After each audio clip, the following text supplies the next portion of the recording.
So this is just to give you some overview of what are the potential aspects of exposures on this left-hand side. We have the environmental exposures, we have the occupational exposures, which sometimes overlap, although the exposure levels in the occupational environment is often much higher than in the general environment. For example, we have lead exposed occupations where exposure will be high. We have lead exposure in the environment where the levels are lower, but a much larger number of people are exposed, meaning actually these air pollutants or what it is can cause harm for a lot of people in the environment, even if the levels are not so high. So we have airborne exposures like air pollution, we have noise, traffic noise, we have contaminants in the soil, we have food, and we also have what I call lifestyle here, which is the tobacco smoking, alcohol, and other hazardous exposures. Personally, I work more in the regarding air pollution and noise, which also is dominating, I would say, in the environmental and occupational medicine. On the occupational side, we have chemical hazards, we have physical hazards, which could be workload, it can be noise, it can be vibration. So it's a large number of things here. We also have the occupational psychosocial exposures, which is job strain, high demands in the work, and low decision latitude, as it's called. There is a large number of potential diseases here. These are just examples. Most common cancer, there are a lot of studies on cancer, cardiovascular disease, and respiratory diseases. We also have skin diseases, neurological diseases, and a new recent area of research actually is pregnancy outcome and the exposure of pregnant mothers during pregnancy and how this affects the health of the children later in life. But there are also other outcomes here. So it's a quite wide area, and that means we are not really experts in any kind of any specific diseases. We are experts, I would say, in trying to link the exposure to the disease. That is the common part for people working in occupational and environmental medicine. When we're trying to assess the risks, identifying risks, there are several steps in doing this. And the first step is actually to identify the risks, meaning to find out which substances are carcinogenic or causes cardiovascular disease, for example. The second step is to try to understand how large is this risk.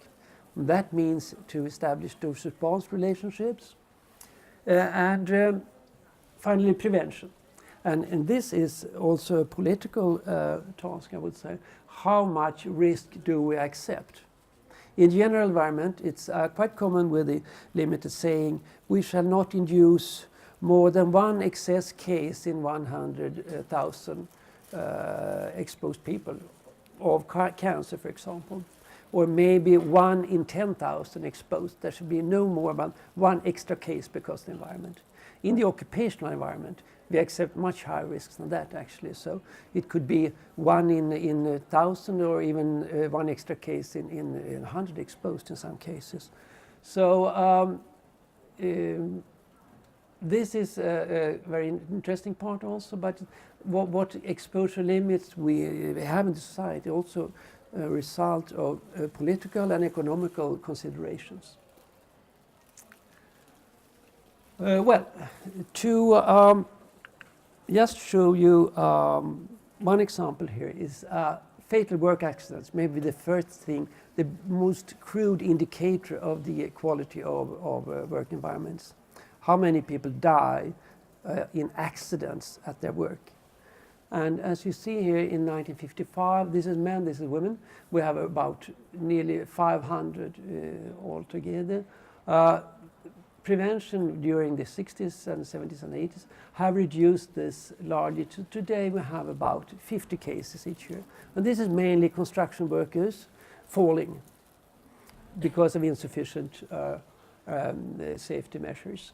This is the Estonia, where a lot of people were actually traveling within their work. So this is really what you can really see this in statistics.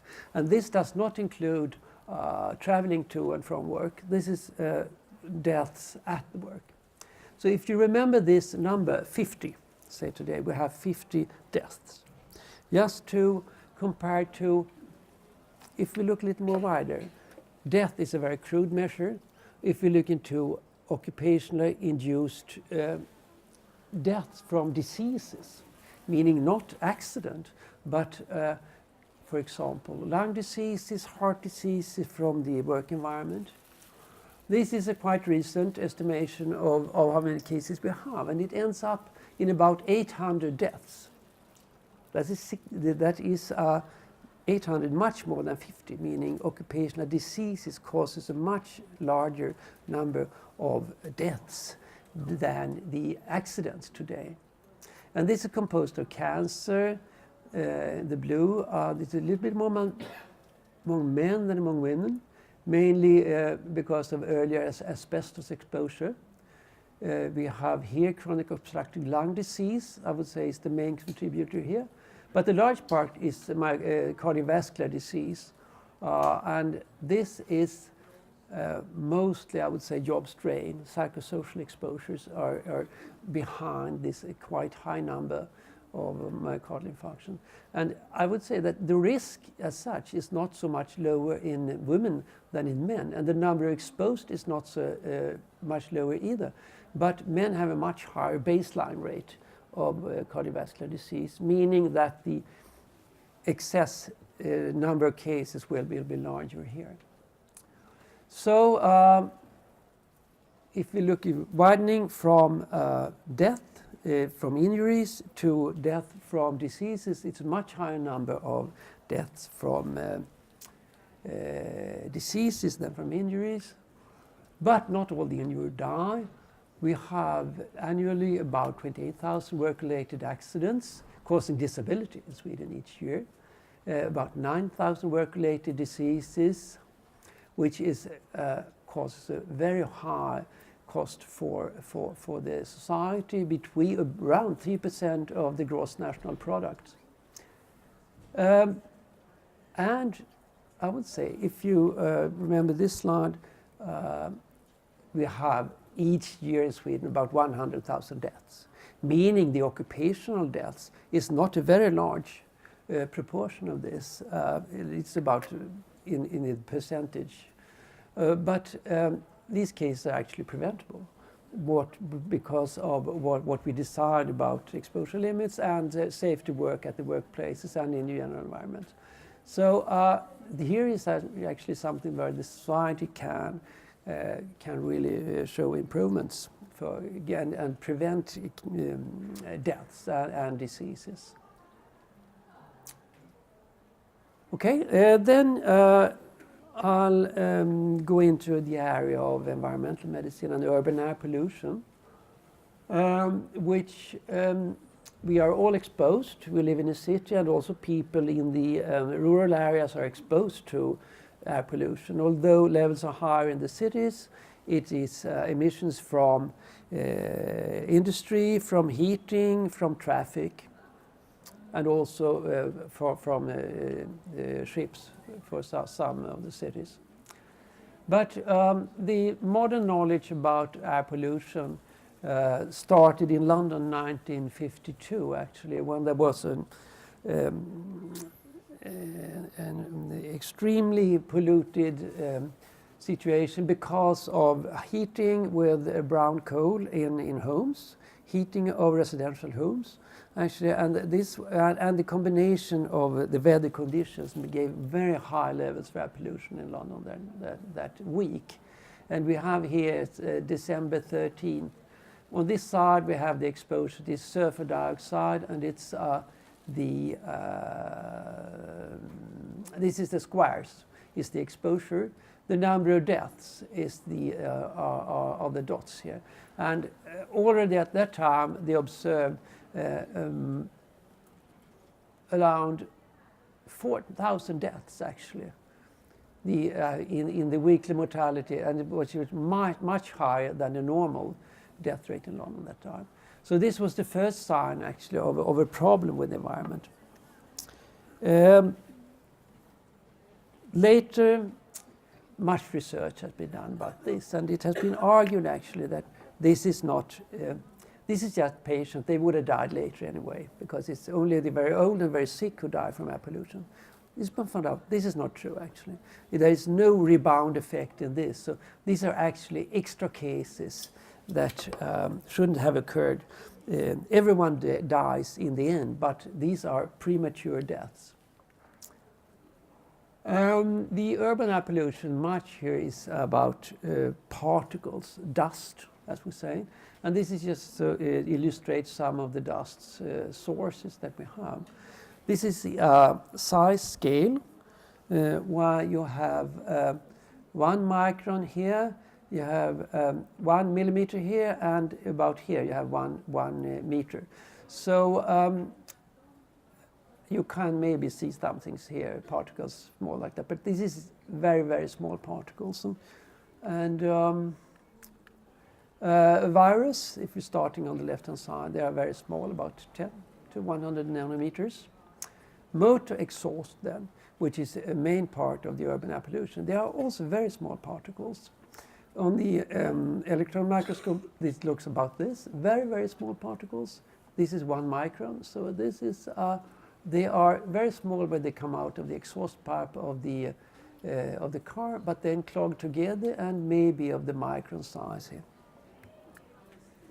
Wood smoke, well, it was same thing. Then you see stone dust, road dust. It's much larger particles. They are above 1 micron. We have wood dust, we have paper dust, and we have pollen, which are also quite large particles, meaning that we may very well have great differences in the health effects from these particles.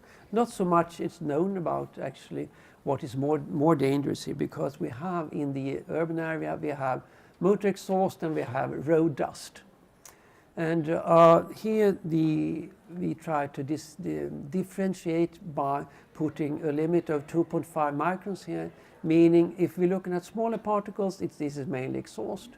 If we look at larger particles, it's both exhaust and the wood dust. And this is very important, because should we try to prevent the wood dust or should we prevent the exhaust? When prohibiting use of studded car tires, dubbdäck, on some streets in Stockholm, we prevent this, but not that. And I would say that it would be likely to be very important to maybe reduce both of these. There are some later studies, of course, and London was just the first one. This is the classical study called Harvard 6 study, where they related the average concentration of air pollution, of fine particles in these cities, to the risk of death. And they all actually fit into a straight line very nicely like this. And this was the first study that was really convincing about mortality and urban air pollution. Later, American Cancer Society is a much larger study with a lot of cities involved. Here it's said that an increase of the urban air pollution with 10 micrograms per cubic meter increased the lung cancer risk 11%, which is quite much actually. We also have a European study showing similar results. A 22% increased per 10 increase in 10 micrograms per cubic meter. And also Sweden is part of this study, and it is quite large. It's also adjusted for tobacco smoking, of course. It's adjusted for socioeconomic factors. So Today there is very convincing evidence about the effects of urban air pollution. Looking out into the world, this is a map showing what areas are really polluted in the world today. And we see we have two centers. We have China, which is for a long time have had a very, very bad situation. But new is New Delhi, as you may have noticed in the papers, that India is rising here on this list. And the PM 2.5 levels in China have decreased since 2010. In the United States, it had also decreased, but in New Delhi, the PM2 levels have increased, and it's now here 128 micrograms, which is really very much. Then, of course, what is it outside here, you may ask. This is Stockholm. This is Hornsgatan, known as one of the more polluted streets in Stockholm. And we here are at about 15 to 20 micrograms as an annual average. And this is PM 2.5, meaning this is mainly the exhaust part. So the problem for Hornsgatan is not really so much the exhaust.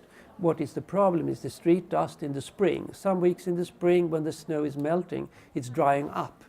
And we could have very high levels of PM10, but no PM 2.5. So for the exhaust side, we are quite well off here in Stockholm.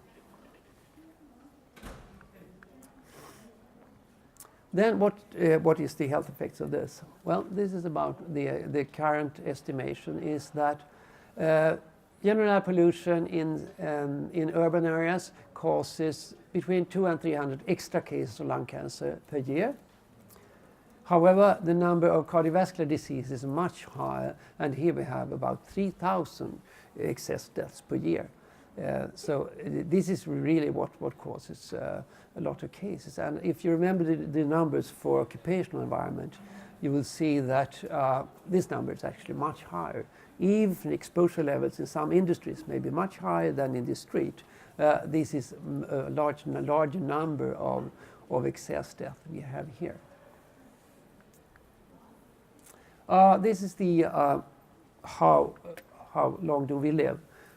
And if this is about the general expectancy in Stockholm for women and men. If we could take away all particulate air pollution from traffic and other sources, we would live about 6 months longer, both men and women. Then you can ask yourself, well, is the life expectancy shorter in Stockholm than everywhere else in the country? That's not the case, because of there's less smoking in Stockholm population, for example. The Stockholmers are actually more healthy than many other areas of Sweden. But if we could take away the air pollution, we would live even longer. Then we're switching perspective. Now it was the societal perspective. Now we're switching to a single patient, which is actually more part of our clinical work than research. This was a man aged 40 who was seeking medical care because of stomach pain, severe stomach pain, actually here at Huddinge Hospital. He was a bit confused, and there were problems finding a correct diagnosis. Eventually, a blood level of analysis of lead was taken part, bly, and very high levels were found here. And he was referred to our clinic for investigation. And he was interviewed by an ST-läkare, a resident in our department. They could find no occupational exposure to lead, as a start. Then, of course, in environment, in the water, is there a private well at their home, or is it kommunalt vatten? It was. Use of drugs, and here he actually admitted that he were taking a drug called Ayurveda, which is a naturläkemedel, imported, actually bought here in Sweden. But these are his blood lead levels. These are the days. He started up here at about 4 micromoles per liter, which is actually very high, and the level value can have severe health effects. The reference rate for the lab is 0.5, but you are about 0.1 or below 0.1 today here. So this is really very high. And this doctor, she actually found out there were case reports of lead intoxication from Ayurveda preparations on the reported. And we sent this for analysis. It was found out this preparation had 250 times the maximum allowed concentration of lead for such a preparation. So it was quite clear. He stopped here using it, and the levels decreased. But as you see, it decreases very slowly, and not even after 1 year it's below normal levels. And that's because lead is so well, it's distributed in the body to the skeleton and to bone marrow.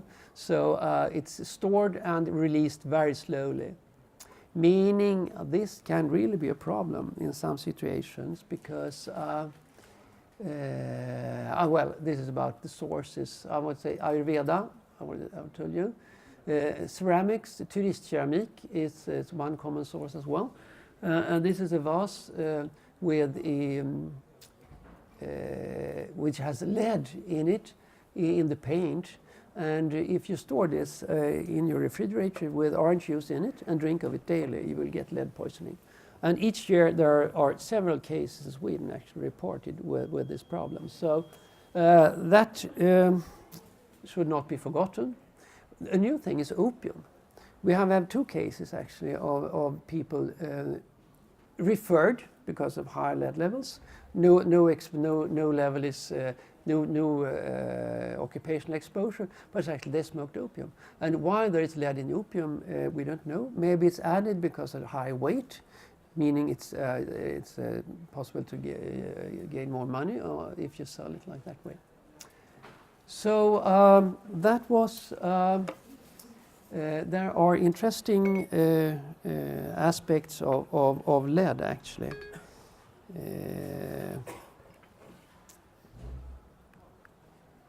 And about health effects from lead, I would especially draw your attention to this. And this is pregnant mothers are not allowed to work in lead-exposed jobs because this is the association between the blood lead levels, and this is the IQ in the children. And there are a lot of studies actually showing this, that you have, even with quite small exposures, a clear effect on the future IQ of the child. And this is the reason why pregnant women cannot work in lead-exposed jobs. And also, if that any woman between 15 and 50 years of age should not work in high-exposed jobs. So, now switching perspective again. This is the age standardized incidence of cancer. This is from 1970, this is 2014, and this is men and this is women. And we see here a very, very dramatic rise in this type of cancer. This is skin cancer. And the reason is changing sun habits in Sweden. We have a dramatic increase here, and we have the same is also true for malignant melanomas, which also rising very dramatically. And the reason is exposure to sunlight, partly by people, office workers with no sun the rest of the year going south and heavy sun exposure for a short time gives an increased risk of malignant melanomas, because the number of times they're burnt by the sun is related to the risk of malignant melanoma, while the risk of non-melanoma skin cancer is more the cumulative dose of sunlight. And this is a good story. It's about stomach cancer. It's going down. And I think these are the two examples of the extremes, something going up and something going down. This has it more related to food habits, actually. Because of time is running, I think I have to not say so much about asbestos, rather going into prevention and how are actually these problems handled. For the general environment, it's the Swedish Environmental Protection Agency, Naturvårdsverket, is establishing maximum allowable concentration or recommendations for air pollution in Sweden. For the occupational environment, it's the Swedish Work Environment Authority, Arbetsmiljöverket, defines threshold limit values. These are the departments of occupational environmental health and medicine in Sweden. The largest one are Stockholm, Göteborg, Lund. There are small clinics, also Örebro, small clinic Linköping, there is Uppsala, there is Sundsvall, and there is Umeå. These are the large regional hospitals where we have such clinics. If you want to know more about what we do, you can check the website. This is for our clinic, which is called Centrum för arbets- och miljömedicin. Stockholm Center for Occupational Environmental Medicine at the Stockholm County Council. We are located close to Nya Karolinska in Solna. It's a department with about 65 people. And this is our unit of occupational medicine at Karolinska, which is located at this center. So actually we are at the same place. This is some examples of our work. And I would like to emphasize that this is not purely a medical discipline. We have physicians, we have occupational hygienists, environmental hygienists, chemists, biologists, epidemiologists, statisticians, psychologists, ergonomists, social specialists, communication specialists, nurses, curator. So it's quite cross-cutting work here, where we collaborate between these areas, because some are experts on the exposures, some are experts on the outcome, and and most of the research is of course done at KI. It's a high academic rate here with 4 professors, 9 docenter, one lector. So thank you very much. And if you want to get in contact, this is my address, and check out the websites for our center and for our department. Thank you.